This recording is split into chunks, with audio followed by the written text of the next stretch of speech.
किसी खास ओहदे पे मकाम पे जगह नहीं मिलती। नौजवान था और यतीम भी था। शौक बन गया दीन पढ़ने का। मोहल्लेदार इलाके वाले कहने लगे कहाँ से कमाएगा, ना बाप है ना माँ है ना घर है, कहाँ से। हजरत रूमी कहते हैं नौजवान ने जंगल में झोंपड़ी लगा ली। वहां वो सुबह मदरसे जाता, शाम को जंगल में रहता, वहां अल्लाह अल्लाह करता, सबक याद करता। एक दिन बादशाह की बेटी रास्ता भूल गई, जंगल में आई सहेलियों के साथ, बॉडी गार्ड भी साथ थे पर रास्ता भूल गई। खोती खोती शाम हो गई, ऐसी खोई कि जब रात गहरी हो गई तो आके उस नौजवान के पास रुकी और चिल्लाने लगी। शेर के दहाड़ने की आवाज आती है, भेड़िए के बोलने की आवाज आती है। नौजवान अकेला, सहेलियां बिछड़ गई, गार्ड बिछड़ गए। कहने लगी मैं परेशान हूं, मुझे जगह मिल जाएगी। नौजवान कहता मैंने शहजादी देखी और मुझे भी पता था कि घर एक ही है और रात को अंदर से दरवाजा भी बंद करना पड़ता है, जंगल जानवर भी आ जाते हैं। कहते मेरी छोटी सी कुटिया में झोंपड़ी में वो आई, रो के कहने लगी सहारा कोई नहीं, अगर मैं पीछे निकलूंगी तो भेड़िए खा जाएंगे। कहते मैंने उसे जगह दे दी। अकेली औरत, चिराग जल रहा है, सबक याद कर रहा हूं। मेरे नबी पाक ने फरमाया जहां मर्द औरत अकेले हो तीसरा शैतान होता है। और शहजादी, वो बच्चा कहता है सबक याद करता रहा सारी रात। बच्ची को कहा सो जा, पर वो कहती है नींद मुझे भी कहाँ आई। ऐसे मौकों पर नींद, सारी रात सबक याद करता। थोड़ी थोड़ी देर के बाद चिराग जलता तो उस पर उंगली रखता, हाथ जलता तो पीछे खींच ले, फिर दूसरी उंगली रखता, थोड़ी देर के बाद जलता तो खींच ले, हाथ सारा जल गया। सुबह किरणें चमकी तो कहने लगा चल निकल जा, दौड़ जा, बस बड़ा सब्र का इम्तिहान हो गया, चली जा। शहजादी बाहर निकली, सिपाही ढूंढ रहे थे। बादशाह खुद जंगल में निकला हुआ था, मेरी बेटी मिल गई।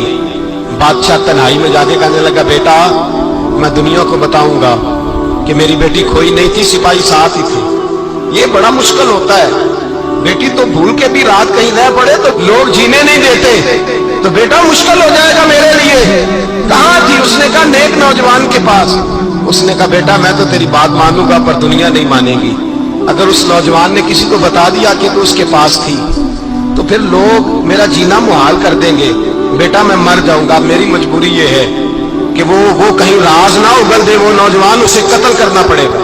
औरत ने मिन्नतें की, उस बेटी ने कहा मेरे मौसम को मारोगे, रोई। और वो कहने लगा मैं बादशाह हूं, मेरा अपना वकार है, मैं उसको छोड़ नहीं सकता। गिरफ्तार कर लाए सिपाही। वक्त तय हो गया सदा का। अकेले काल कोठरी में रखा गया, जो उसके खास इतबार वाले थे उनकी ड्यूटी लगाई। बादशाह ने बुलाया तालिब इल्म, आया। औरत कहने लगी, बेटी कहने लगी एक दफा तो बुलाओ ना, एक सवाल बस पर्दे में रह के पूछना है और फिर जो आपका जी चाहे। मेरे मौसम को मारना तो है, तो मर्जी आपकी। सामने खड़ा किया, नौजवान पर्दे के पीछे, औरत खड़ी हो गई। बादशाह बीच बैठ गया। बीबी कहने लगी सारी रात बेदार मैं भी रही, सोया तू भी नहीं। वो जो तू चिराग के करीब हाथ लगा के जलाता था वो समझ नहीं आई। नौजवान रो पड़ा, कहने लगा क्या करूं, मैंने रसूलुल्लाह का दीन पढ़ा है, क्या करूं, मैंने हुजूर का दीन पढ़ा है। मैंने पढ़ा है कि जानी को सबसे नीचे दोज़ख के सबसे निचले दर्जे में जलाया जाएगा, उसे जहन्नमियों का पीप और रोशा पिलाया जाएगा, गंद खिलाया जाएगा। ये रवायतें पड़ी हुई थी। थोड़ी थोड़ी देर के बाद शैतान मुझे कहता था बदकारी कर ले।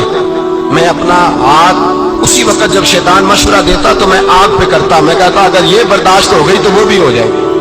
जब हाथ जलता तो मैं समझ जाता नहीं तुझसे तो ये नहीं बर्दाश्त होती तो वो कैसे होगी। फिर मुझे शैतान मशवरा देता कोई देख नहीं रहा, तू बुलाने नहीं गया, खुद आई। मैं दूसरी उंगली लगा देता। मैंने हाथ जलाया और मैं समझ गया जब छोटे से चिराग की इतनी सी शम्मा की आग नहीं बर्दाश्त होती तो दोज़ख की कैसे बर्दाश्त होगी। कहता मैं पास आया, बादशाह ने ये कहानी सुनी, लफ्ज सुने तो चीख मार के रोया। कहने लगा तालिब इल्म तू तो मेरे नबी का सच्चा गुलाम है और मेरे रसूल के जो सच्चे गुलाम होते हैं उन्हें फांसियां नहीं दी जाती, उन्हें तख्त पे बिठाया जाता है। अब तुझे सजा नहीं होगी बल्कि मैं अपनी बेटी का निकाह तेरे साथ करूंगा और मेरे बाद इस सल्तनत का बादशाह भी तू ही बनेगा। अब वो नौजवान वहां नारे लगा रहा है, कहता लोगों तुम मुझे कहते थे दीन से क्या मिलता है, दीन से तो अल्लाह तख्त व ताज भी अता फरमा देता है। अगर नौजवान शर्मो हया वाले बन के रहे अल्लाह सारी इज्जतें दे देगा।